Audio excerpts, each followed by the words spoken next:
हमार बाबा से वो बरुआ के बाबा पाछू में ताली बजा रहा छथिन तो बाबा बीच बीच में अहू सब कैटेगरी के गीत होइत रहते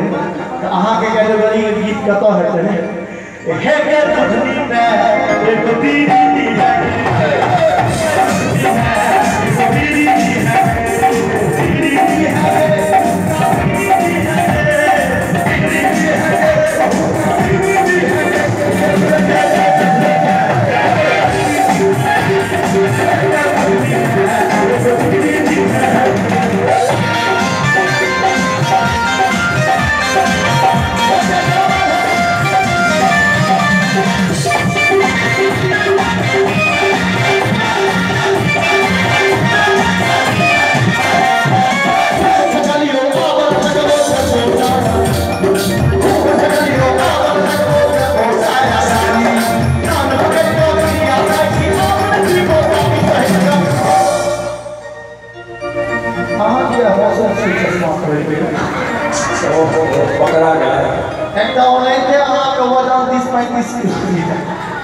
बेसी हम सब तो और बोल रहा है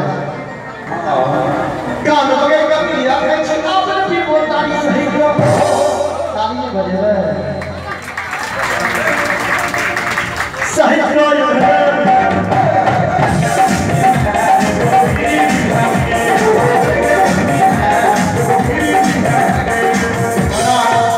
हमर नवयुवक भाई सब जे पाछू में ठाड़ छै बगल में हैया 20 आमो में तो फिसल छै हिनका सब के लिए एक स्पेशल गीत बनाई हम बाबा के सेहो सुना रहल छै लेकिन ई गीत अलग छै एकरा कोई कोई पर नहीं सोचबे जे मतलब ई प्रेमी प्रेमिका वाला गीत छै लेकिन कते सुंदर गीत छै सुनाबै छी भाव से भरल अहरानी